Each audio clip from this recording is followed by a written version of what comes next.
Programa Magna Vita, hoje em Brasília, nós estamos tendo a honra de sermos recebidos aqui no Palácio do Alvorada, pelo nosso presidente da República, Jair Bolsonaro. Presidente, prazer enorme receber o Correio da Manhã, receber a nossa TVC, a TV do Correio da Manhã, aqui no Palácio para esse bate-papo com o nosso telespectador.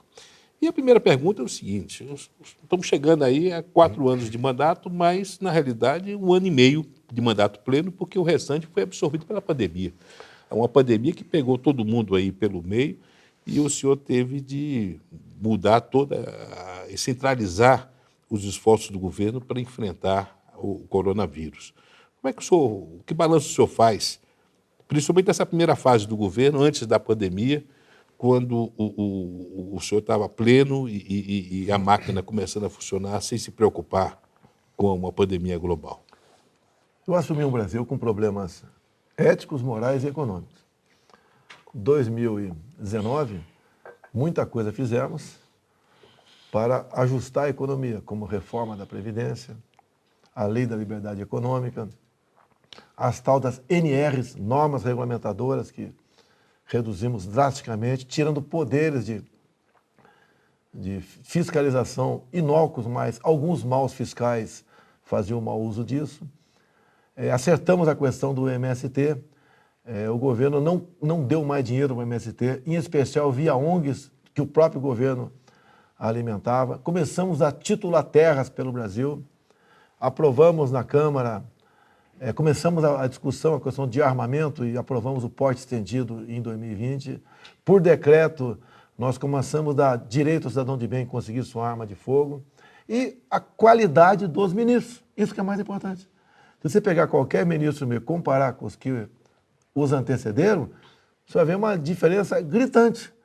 Você pega a infraestrutura, o Tarcísio de Freitas, que faz milagre com um orçamento na casa de 8 bilhões de reais, que não é nada pelo tamanho do Brasil e pelo total do orçamento.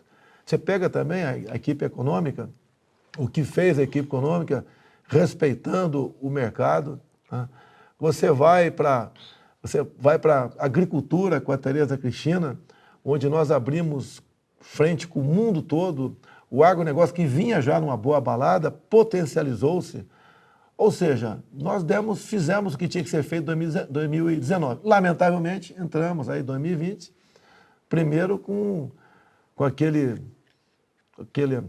catástrofe de Brumadinho, que mexeu com a economia brasileira também. E depois, basicamente a partir de março, a questão da pandemia, que se abateu sobre o mundo todo, não foi apenas no Brasil. E a grande erro da pandemia foi, primeiro, o Supremo deixar que a condução do combate ao vírus tivesse a cargo de governadores e prefeitos.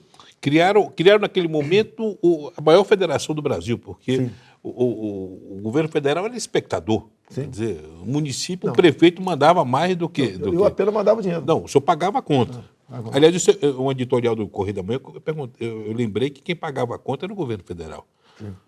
Na verdade, foram 27 governadores que eram donos da situação e para aproximadamente 5.700 prefeitos, onde cada um fazia o que bem entendia. Teve prefeito que quis decretar interdição de espaço aéreo. Outro, até no Rio de Janeiro, na região norte ali, que jogou pedras na pista que você não podia entrar no município. Medidas de prender mulher em praça pública sozinha lendo livro, perseguir surfistas. É barbaridade. Agora, presidente, se não houvesse por parte do governo federal a questão de defender o emprego, isso foi fundamental. Como nós defendemos o emprego, Magna Vita? Primeiro, que Fica em Casa, você é obrigado a demitir. Você não vai ficar com 10 funcionários na casa deles, eternamente, e você pagando o salário, você não tem nem como pagar. Ia para partir para a demissão.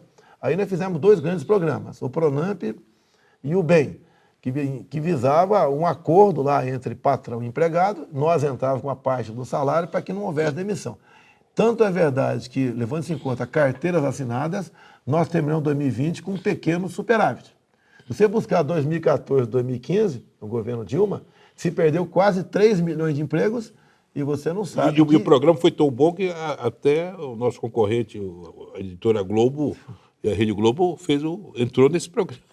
Entrou na desoneração da folha. São 17 setores. eu podia ali falar, vamos tirar fora as comunicações, mas não vou perseguir ninguém. Assim como durante a pandemia, nós enviamos recursos para todos os 27 prefeitos, todos os 27 governadores e quase 5.700 prefeitos.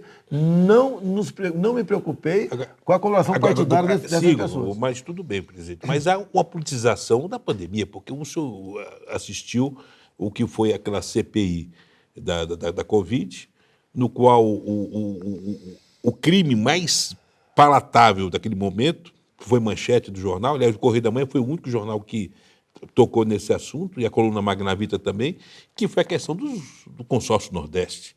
Quer dizer, você tem ali um consórcio, montaram uma máquina de corrupção com 9 governadores do Nordeste, 48 milhões foram entregues na primeira compra de respiradores a uma empresa que fabricava e comercializava, insumos de maconha. Esses 48 milhões sumiram, até hoje não apareceu. E aí, por conta do Renan Calheiros Filho, do Renanzinho, tudo isso acabou não entrando na CPI.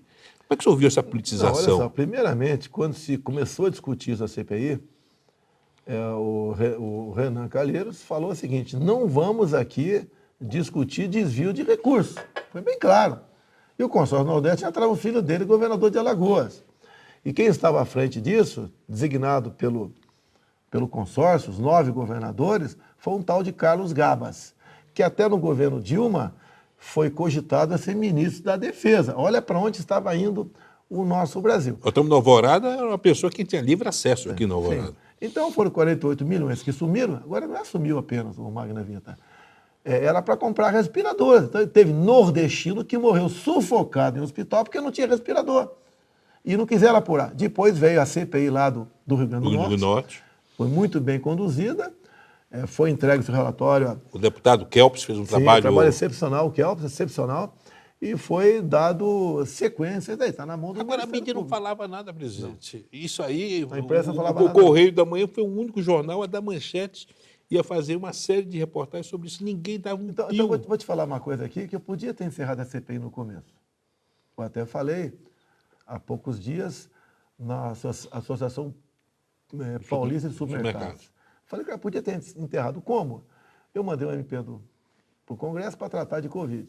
E daí o Omar Aziz apresentou uma emenda, juntamente com o Renildo Calheiros, irmão do Renan Calheiros. O que dizia essa emenda? Que governadores e prefeitos poderiam comprar qualquer vacina sem certificação da Anvisa e sem licitação. Imagine a festa que esse pessoal do Consórcio Nordeste faria no Brasil. O Consórcio Nordeste, presidente, na nossa apuração, foi uma máquina. A compra dos respiradores é porque não deu certo, mas já tinha uma segunda compra de 90 milhões e ia ser uma farra. Agora, isso fica impune. Como é que o senhor vê isso? Há um consórcio no Brasil para me atingir. Tá? Eu fico vendo, tiraram aquele cara da cadeia, tornaram o cara elegível para ser presidente. Agora, quem é o grande obstáculo? É o Jair Bolsonaro. Você pode ver, se você levar em conta, pegar lá atrás, os prejuízos estatais e os lucros atualmente, ultrapassa 100 bilhões de reais essa diferença. É dinheiro que ia para o valo. Você pode ver, o que nós temos conhecimento aqui, não tenho como comprovar, deixar bem fácil, mas é a conversa de política que a gente está sempre ligado. Um candidato aí, que já foi presidente da República, ele vem negociando o seu ministério, bancos oficiais, estatais e até vaga para o Supremo Tribunal Federal. E está conseguindo estes apoios para si. Que você não consegue imaginar, por exemplo, como é que certas pessoas que até há pouco tempo tinham alguma credibilidade vão para o lado da esquerda nesse grande consórcio. Para um partido político, ele ofereceu uma estatal e a Caixa Econômica Federal. Quando se fala em Caixa Econômica Federal, não vamos querer ninguém achar aqui que aqueles 51 milhões no apartamento de uma pessoa lá na Bahia foi a fada madrinha que botou dinheiro lá. Vem daí. Vem de bancos oficiais, de estatais, da Petrobras, tá? Vem de próprio ministério. É a corrupção. Granjeando aqui. Aliás, eu tive um editorial que é o Alexandre Garcia, que escreve no Correio da Manhã. Eu tive a honra de, Alexandre, ler na íntegra nosso editorial, que eu dizia que o senhor era genocida. O senhor era genocida porque o senhor matou a corrupção, no seu governo não teve... O senhor assassinou completamente a corrupção, porque nós estamos chegando em 4 anos. Qual foi o grande escândalo do governo Bolsonaro nesses 4 Foi anos? a Covaxin da CPI. A CPI me acusando de eu querer comprar 400 milhões de doses de vacina da Covaxin. Só que não existia nem 1 milhão em estoque em lugar nenhum no mundo. Nem 1 milhão. Quem dirá comprar 400 milhões. E o processo foi conduzido por um cabo da PM de Minas Gerais, com a propina de $1 por vacina. Não compramos nada. E se tivesse comprado, né, seria um absurdo, porque não tinha para entregar. Seria questão lá do Ministério, não meu. Eu não sou o gestor, né? Eu não tenho a caneta aí das compras de cada ministério. Então, a grande acusação foi essa. Ele queria comprar. Então, me acusam de corrupto virtual. Deve ser isso aí. Até há poucas semanas, vi manchete nos jornais, né, que o governo Bolsonaro é acusado de 5 suspeitas de corrupção. Vai para cima. Cadê o jornalismo investigativo?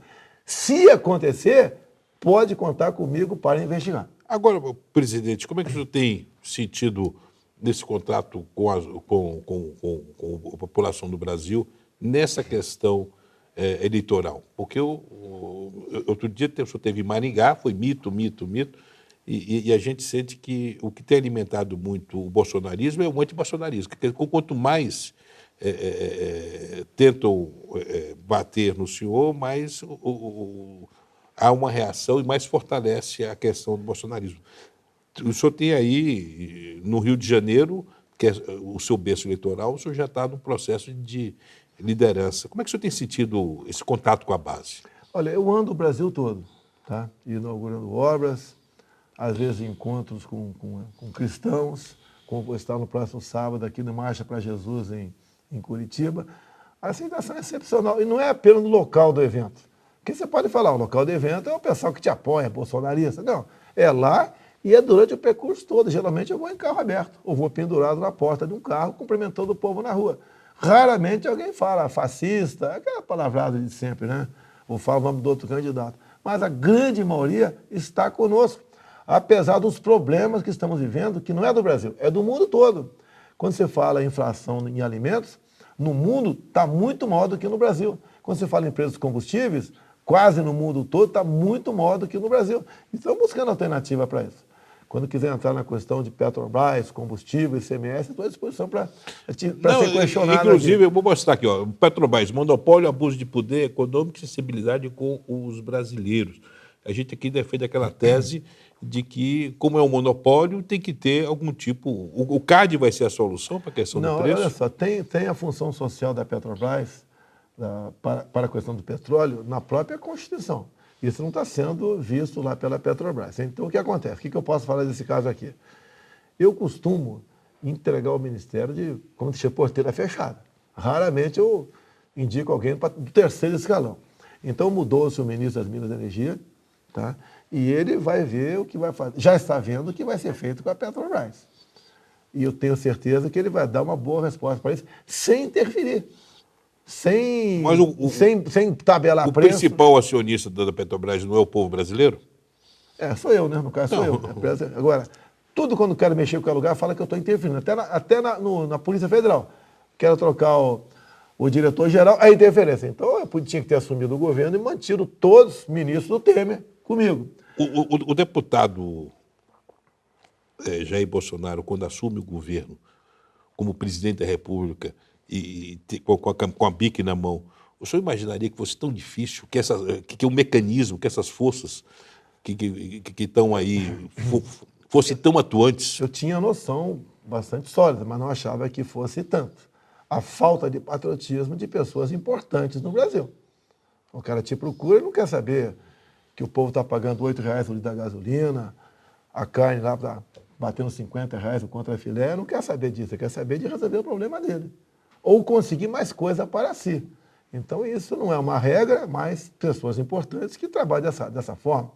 Você vê, sem entrar em detalhes. Um outro poder tem 2 ou 3 pessoas que a intenção está mais do que clara, né? É tentar prejudicar o governo para facilitar para que o outro assuma no meu lugar. Não há preocupação com o Brasil, zero. Tá? Mas nós estamos vencendo isso. Quando você vê grande parte da população ao nosso lado, é sinal que eles estão cientes do que está acontecendo no Brasil e no mundo e reconhecem o nosso esforço. Quando estava falando aqui, o Fica em Casa, a economia a gente vê depois, estão pagando a conta agora. Atravessei também em 2020, 2021, uma seca não vista nos 90 últimos anos do Brasil. Tivemos geada no sul e parte do sul do centro-oeste. A seca também atingiu em cheio uma grande parte produtiva nossa, mais ao sul do Brasil. Estamos resistindo. Íamos enfrentar um problema seríssimo de fertilizantes. Eu fui na Rússia conversar com o presidente Putin. Fui massacrado em grande parte. Mas os navios com fertilizante estão chegando. Então, já chegaram. Então. Chegaram 26 navios.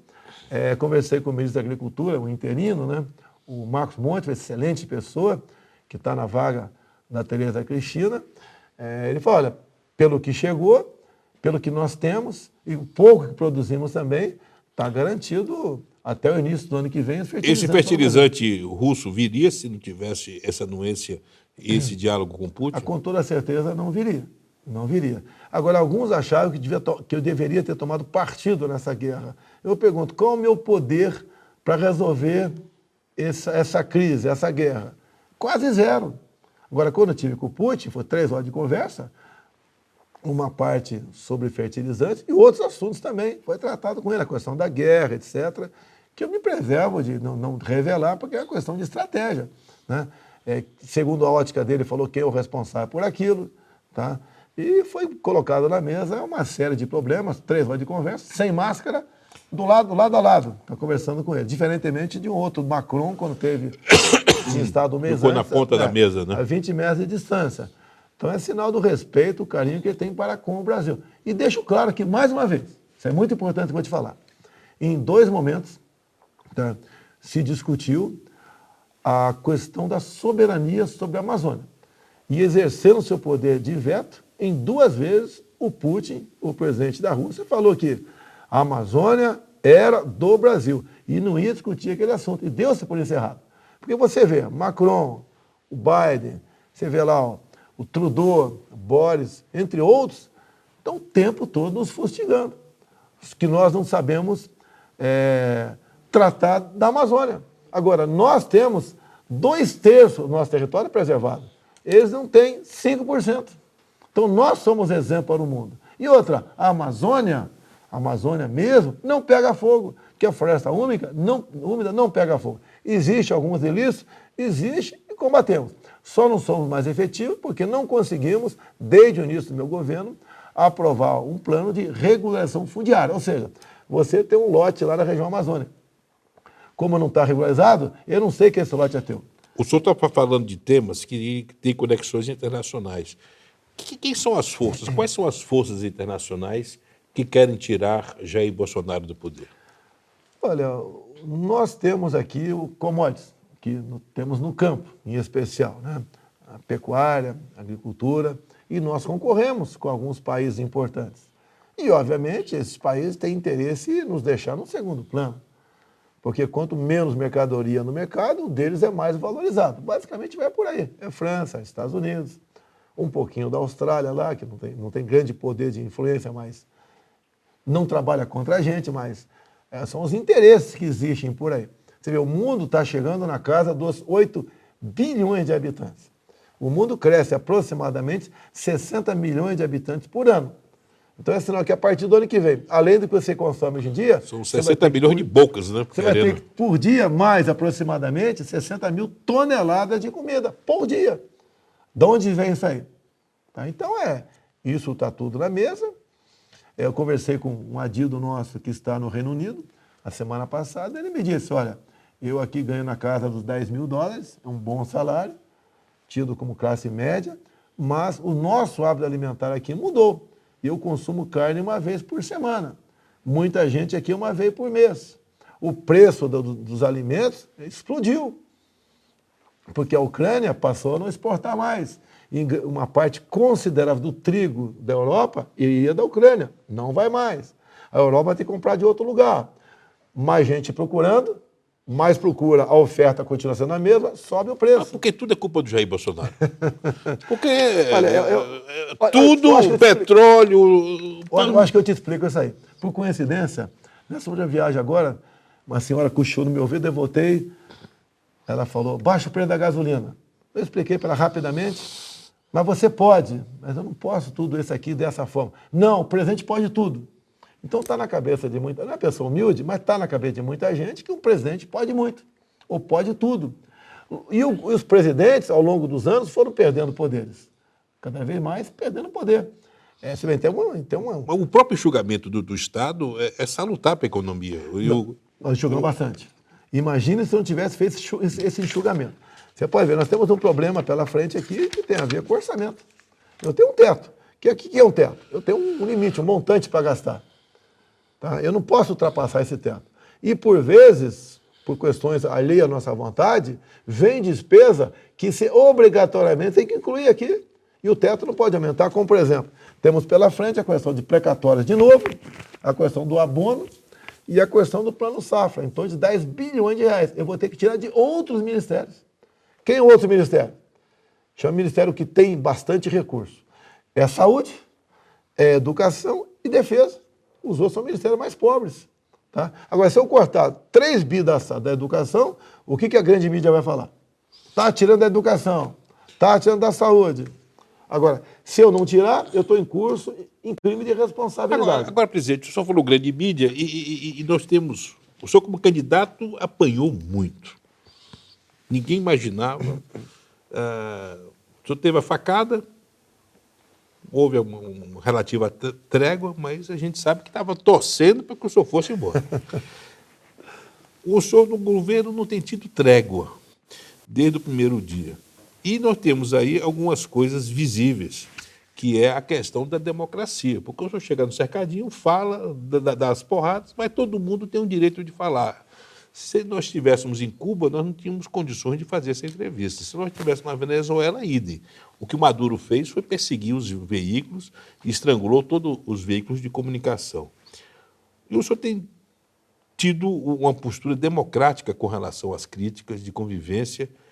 Como é que o senhor vê essa relação com a leitura da história desse momento que nós estamos vivendo, com relação... Quando pegarem as manchetes dos jornais de oposição, como o senhor fala, a grande mídia, e fizer uma análise com relação aos dias de hoje. Como é que o senhor... Olha, desde a campanha... O senhor está calejado, não está? Já batiam em mim que eu iria impor a ditadura no Brasil, controlar a mídia, etc. Né?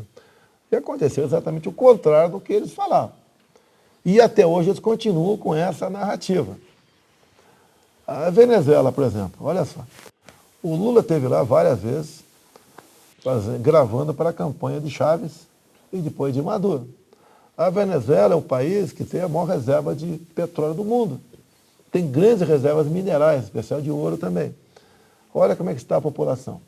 Lá não tem mais animais de estimação. Então aqui no Brasil tem muita gente que é muito apegada a animal, eu também sou, né? Mas tem gente que é mais apegada a animal, cães e gatos em especial, e apoia a esquerda. Quando a esquerda chega, a única certeza, você pode notar no mundo todo, é a distribuição igualitária da miséria. E chega um ponto que a população parte para comer cães e gatos. E na Venezuela foi assim.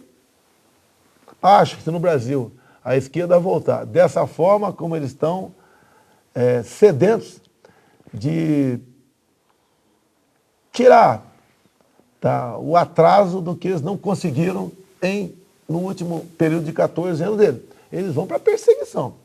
Não tem como quando você vê as propostas da esquerda, vamos desfazer a pequena reforma da CLT. Vai ser patrão. Eu tenho falado com o Paulo Guedes, eu quero, não deve dar tempo mais, eu quero lançar o programa Minha Primeira Empresa, para que todo mundo pudesse ser patrão, para ver as dificuldades, que não é fácil. Sabemos da dificuldade que é empregado também. Sabemos que o salário é muito para quem paga e muito pouco para quem recebe. Daí também fala em fazer com que o MST volte a ter o protagonismo que tinha no passado. Fala em reatar relações políticas com Cuba e Venezuela. Fala em continuar emprestando para outros países, como foi feito via BNDES, com obras fantásticas lá fora e nada aqui dentro. Fala em desarmar o cidadão de bem. Fala em botar os pastores, os militares, nos seus devidos lugares.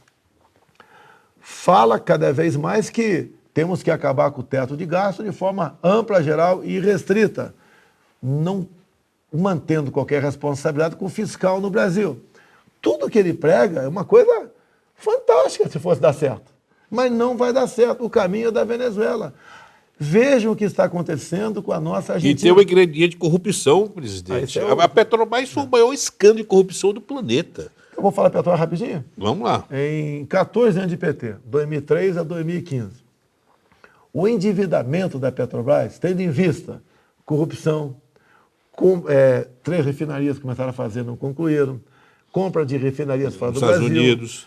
Compra de plataformas que não vieram, entre outras tantas coisas, em 14 anos, o endividamento foi de 900 bilhões de reais. Se você levar em conta que a transposição São Francisco está orçada hoje em 15 bilhões, com endividamento você poderia fazer 60 vezes a transposição de São Francisco. Olha que país rico. Alguns ainda falam, naquele tempo vivia um pouco melhor. Concordo que o custo de vida estava mais baixo, eu não vou negar isso aí. Mas não tinha pandemia, não tinha guerra lá fora, não teve seca, não teve nada. Teve corrupção bastante. Agora, se não tivesse roubado tanto, o povo teria vivido muito melhor e não estaríamos com tantos problemas como temos hoje em dia. Porque a conta da Petrobras, em parte, né, a população está pagando no preço do combustível. Pois é, e a conta chegou, né? A conta chegou. Chegou salgada. Presidente, falar agora do Rio de Janeiro, sua base, nossa base, a carreira do senhor, do Flávio Bolsonaro, nosso senador, do Carlos Bolsonaro, nosso vereador, toda no Rio de Janeiro. Como é que o senhor tem visto a questão do Rio, o governador Cláudio Castro, o PL cresceu, o seu partido hoje é o principal partido do Rio de Janeiro, número de prefeitos, número de deputados. Como é que o senhor vê o PL Fluminense com o Tineu Cortes e a turma de... Eu tenho pouco contato com políticos partidários do Brasil todo, então a gente não tem tempo para, na verdade, para trabalhar. Tá? E eu pego os reclamos do Cláudio Castro aqui, da bancada, e a gente vai atacando no macro. Então, procuramos atender não só o Rio, como o Brasil todo.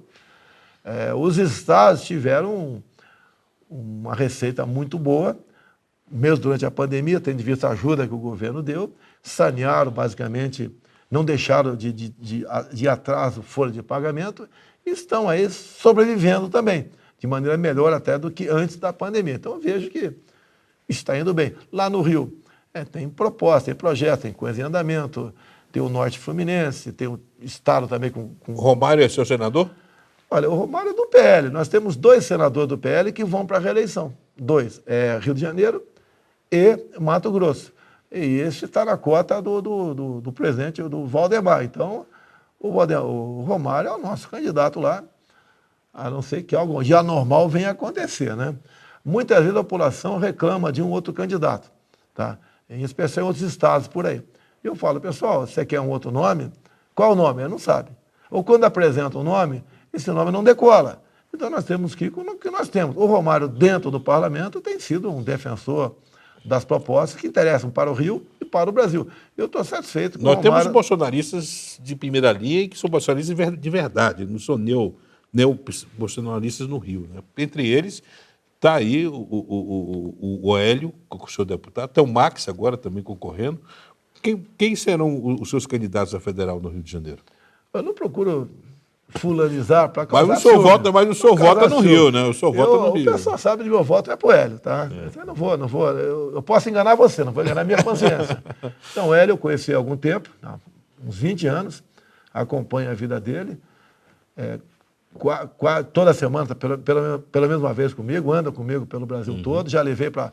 Já apertou a mão do Trump uma vez, tá? Ele tem rodado o Brasil comigo e é uma pessoa que não é aliada, é amiga. Aliado é uma coisa, amiga é outra, amiga, tá? Não peço absurdos para ele, a questão de votações lá, tem nos ajudado bastante e eu vou estar com ele de novo. Agora, não vou deixar... O Max também é a minha segurança particular. Quero ver se, Como a minha esposa vota no Rio, eu quero ver se ela convence ela a votar no... Tenho certeza que ela vai votar no Max, tá? Ou então tira para o ímpar ali, eu voto no Max, ela vota no O Hélio. papel que o senhor falou da Michelle, qual é o papel dela para o senhor aguentar esse tranco todo aí? Primeiro é a compreensão dentro de casa. Eu não trago problemas para dentro de casa. Se eu trouxer problema do governo, você acaba com o teu relacionamento. E ela, como evangélica, ela tem uma vida voltada, em especial, para as pessoas com deficiência. E faz com muito carinho, com muito zelo isso aí. Você pode ver, por ocasião da renovação da isenção de IPI para taxistas e pessoas com deficientes, alguém dela, ou ela própria, não sei, buscou, por que não para os surdos também? E entrou os surdos. Isso não só beneficia os surdos, como ajuda a nossa indústria. Então tem essa participação dela. Por exemplo... O senhor não acha sórdido quando a mídia resolve... Porque atacar o senhor que tem um mandato, tudo bem, faz parte do jogo político, vamos dizer assim, não é correto, mas faz parte do jogo. O senhor é um ente público.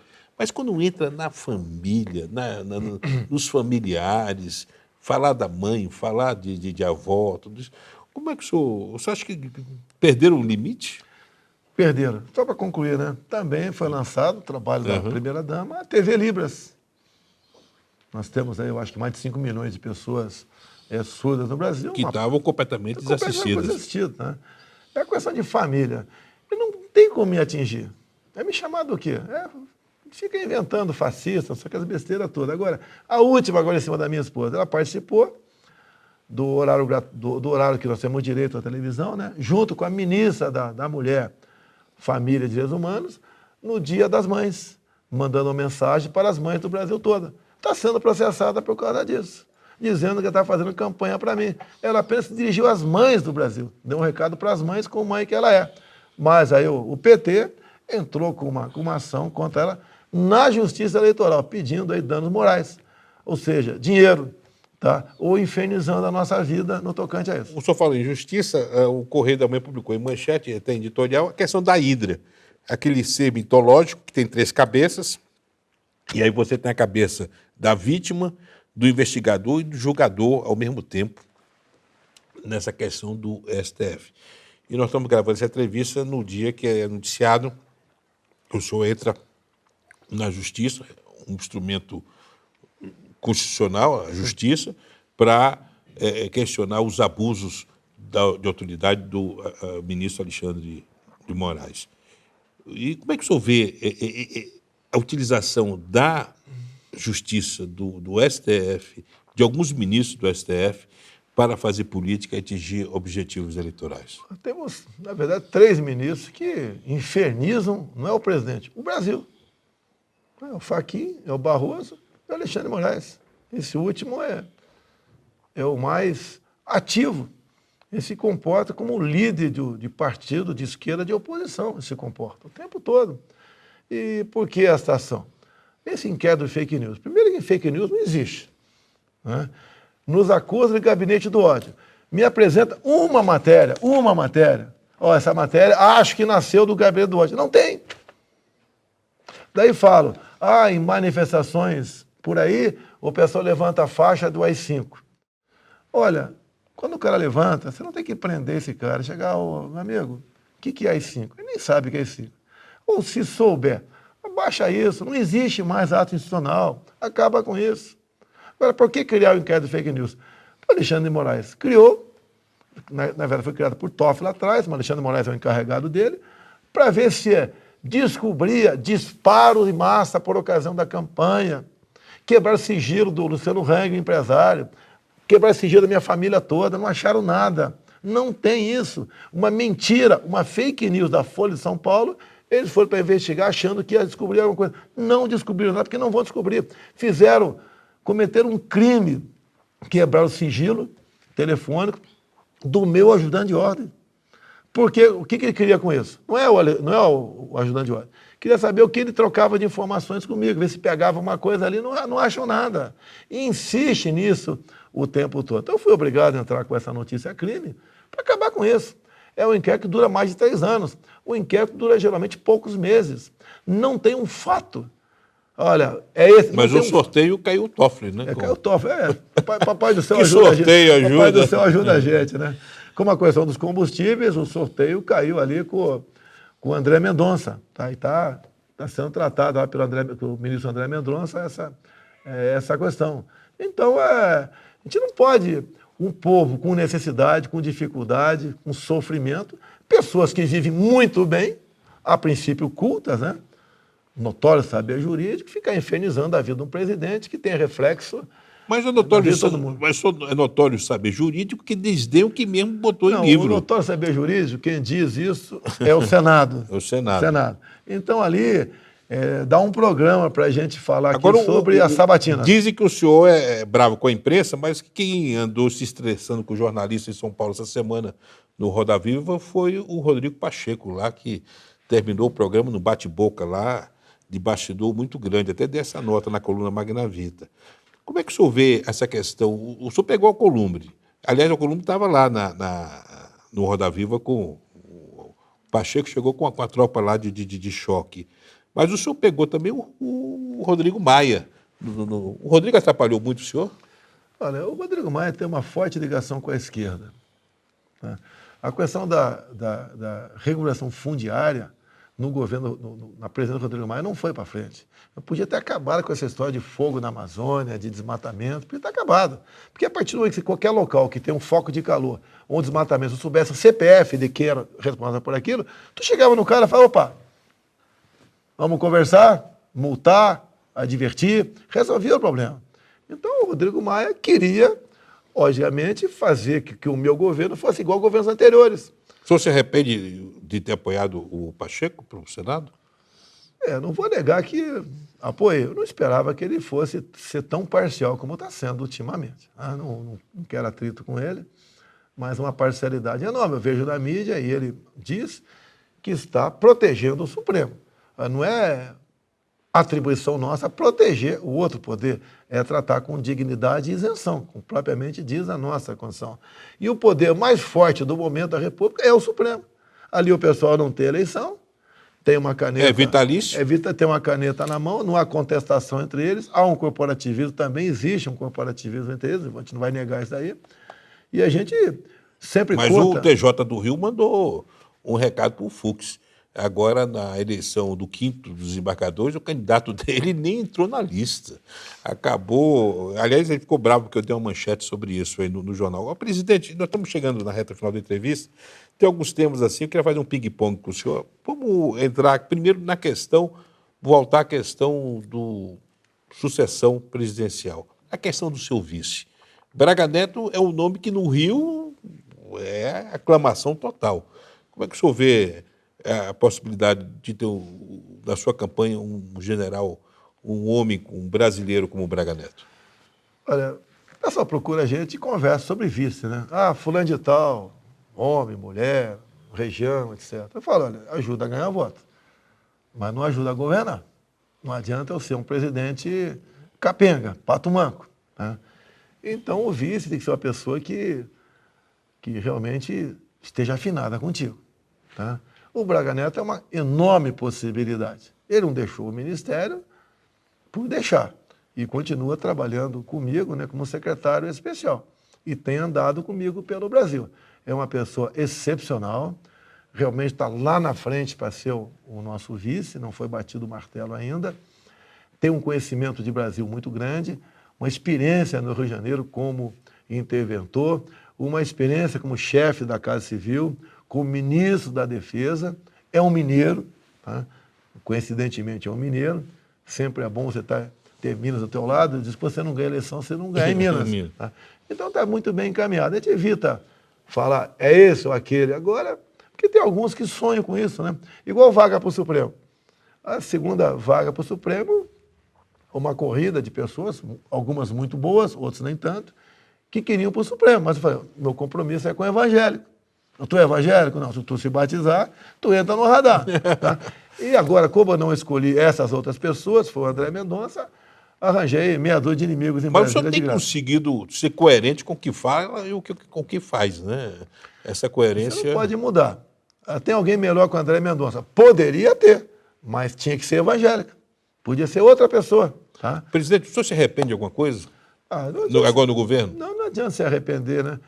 Não adianta se arrepender que não vai mudar nada, tá? Agora, eu tenho certeza que as medidas que tomei, que porventura achei que estava errado, vão ter atrás. O Jair Bolsonaro, presidente eleito a partir de 2023, vai ser um Jair Bolsonaro diferente dos Não 4 primeiros tem anos? como mudar. Não adianta querer falar que vão mudar. Você é parecido com isso, né? Alguns acham que eu sou um pouco grosso no palavreado. Vamos tentar melhorar um pouquinho ali, etc. Assim como eu não vou ser diferente, o Lula também não vai ser diferente. Vai fazer o que ele fez ao longo dos seus 8 anos, mais 6 de Dilma. Como é que o senhor vê esse crescimento do Flávio? O seu filho, o nosso senador do Rio, Flávio Bolsonaro, é tido como o grande mediador. Me traça um pouco, dentro da sua ótica de pai, a questão do Flávio, do Eduardo e do Carlos. O Flávio é advogado, então, por formação, vai para o diálogo. Ele tem uma experiência grande de alguns mandatos como deputado estadual, sempre ligado a mim. Transita muito bem no Senado Federal também. Faz conversa aqui comigo, ia ser difícil, ele faz o diálogo com outras pessoas, então me ajuda bastante no tocante a isso aí. Complementa. Tá ajudando na coordenação política, até porque eu não tenho como tratar disso sozinho no Brasil todo. O Carlos é mais retraído. Foi a pessoa que, encarregada pelo meu marketing.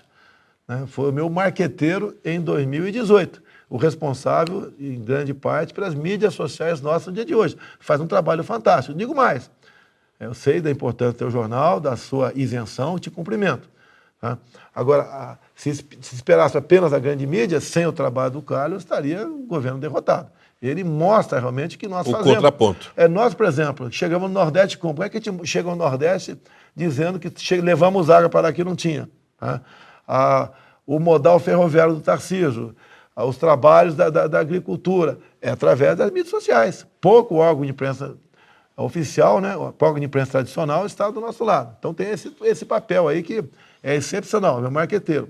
Aí vai lá E o Eduardo? O Eduardo, ele é policial federal, transita pela Câmara também, faz um trabalho... Cada um no seu Cada nicho.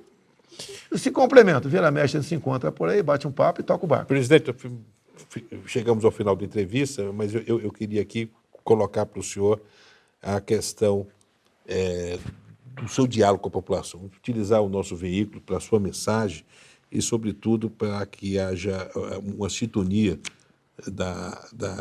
com relação à verdade. O crescimento do Correio da Manhã, as pessoas brincam que o Correio da Manhã é um jornal bolsonarista. Eu falo, mas eu tenho o Rui Castro na página 2. As pessoas eu tenho o Ricardo Clavobin, que às vezes em quando malha o senhor. As pessoas não estão acostumadas com a coisa chamada verdade, o fato. Ou seja, elogiar o governo do senhor não é difícil, é só falar a verdade. É igual uma família. Tem casal que só vê defeito no outro lado. É impressionante. Não sabe dar uma palavra de carinho, engolir um sapo muitas vezes. Parece que o prazer é acordar, olhar para a cara do outro e falar algo que desagrade. Em grande parte da mídia tradicional é assim. Não tem nada para mostrar. Você pode ver, eu não vi os grandes jornais falar do Pix.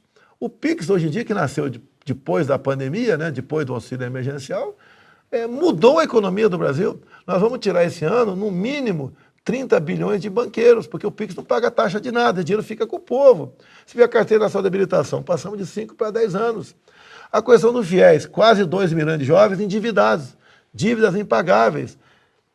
Resolvemos o assunto, basta o jovem entrar no aplicativo, procurar o Banco Brasil Caixa Econômica e renegociar não. Ele vai abater 92% da dívida dele, renegociar os 8% restantes. Esse é o nosso governo. Nós distribuímos mais de 340 mil títulos de propriedade pelo Brasil. Estamos fazendo a nossa parte. Queremos resolver brevemente, não é para conversar aqui agora, a questão do Folha de Laudêmio, que pega o pessoal de Niterói e a costa do Brasil quase toda. Então, muita coisa em andamento. Temos a carteira de identidade digital, que tem todos os dados teus ali, você tira pela internet e está valendo para você chegar no aeroporto, não está com a carteira, no teu telefone celular, tu mostra a carteira e entra no avião. Presidente, eu gostei muito, agradeço, ter outras conversas no futuro, mas para finalizar, realmente, Petrópolis, porque nossa TVC, TV Correio da Manhã, é gerada a partir de Petrópolis. O senhor esteve lá, o senhor falou em Brumadinho, mas o senhor esteve lá sobrevoando, viu a catástrofe, esteve lá presente. Uma mensagem aí, de forma especial, para o Rio de Janeiro e de forma especial para Petrópolis. O Rio me acolheu, né? Eu sou paulista. Cheguei na Academia Militar das Agulhas Negras com 17 anos de idade. Depois fui servir no no Rio de Janeiro, me elegi vereador em 88, deputado federal. Aliás, a mãe do Marcos Salles, que é o presidente do Correio da Manhã, é sua leitora desde vereador. Ela era casada com com o combatente da FEB, e ele disse que desde de novo era Bolsonaro dentro de casa. Posso te garantir uma coisa, quem votou em mim desde vereador dificilmente vota em outra pessoa. Geralmente está nos acompanhando porque nós temos a verdade acima de tudo. Não interessa a quem porventura vá doer isso aí, né? Então, o Rio de Janeiro é um estado que eu devo muito, eu sou grato ao estado, e tudo que eu puder fazer eu faço, obviamente. A questão do Rio, Petrópolis, cada local tem suas particularidades, nós sabemos que infelizmente... A tragédia de Petrópolis é muito grande. A tragédia ali, qualquer chuva, além do previsto, é uma desgraça, com mortes, inclusive. Eu sei que é difícil você falar a população, né? Mas tem gente que está ali do lado do perigo o tempo todo. E, infelizmente, acontecem as tragédias, né? Mas essa tragédia anunciada... Mas o governo estava lá, o presidente estava lá. Assim como fomos no sul da Bahia, norte de Minas, na chuva final do ano passado. Em outros estados também, tive também no Acre, enchente enorme lá também. A gente faz a nossa parte, Operação Presença, e também leva os respectivos ministros, prende a caixa, para liberar fundo de garantia, aliás, liberar recursos. O senhor tem o Carlos Brito, que é o ministro do Turismo, que é um homem certo no lugar certo. O senhor tem dado certo nos Ministérios do Turismo, porque o Marcelo Álvaro Antônio, que vai ser candidato ao Senado lá em Minas, foi um grande ministro do Turismo. O Gilson, desse nem se fala, fantástico. E agora o Carlos Brito. Carlos Brito. Tem também a questão da cultura, com o Mário Frias, tem a pesca com o Jorge Seife. Pô, tem um carioca excepcional na frente do esporte, o Marcelo Magalhães, chama de Marcelo Negão. Eu conheci ele há muito tempo lá no Rio de Janeiro, e quando eu botei lá, amigo do Flávio, era amigo sim. Eu vou botar alguém do PSOL lá, que é inimigo? Tá de brincadeira, pô, tá de brincadeira. E um cara excepcional, que ressuscitou os Jebs, que foi no Rio de Janeiro, tá? Que colaborou agora. Agora, a parcela da loteria que ia para o esporte, naturalmente, é uma pequena parcela que vai para os Paralímpicos agora também. É uma pessoa fantástica. Esse é o nosso governo, mostrando e fazendo com pessoas certas. Aqui não tem indicação política nem apadrinhar. Se for amigo, melhor ainda. Se não for, vai ser amigo da gente, mas em primeiro lugar tem que ser competente. Presidente, muito obrigado. Nós vamos estar com o Correio da Manhã impresso agora diariamente em Brasília, a partir de junho. O senhor vê como dá certo, não? O Correio da Manhã cresceu. Quando eu assumi, eu cortei as assinaturas de jornais e revistas em todos os ministérios. Eu não posso fazer assinatura só para o teu jornal. Eu tenho que fazer para todo mundo. Então, se chegar gratuitamente na presidência... Não, vai estar. Eu vou ficar alguns minutos vendo o teu jornal. Porque é um jornal que prima por falar a verdade e não ter medo de meter. Muito obrigado, presidente. Encerramos assim essa entrevista, hoje uma entrevista, um bate-papo de 1 hora com o nosso presidente da República, aqui direto do Palácio da Alvorada para o programa Magna Vida, para a TV Correio da Manhã. Presidente, muito obrigado.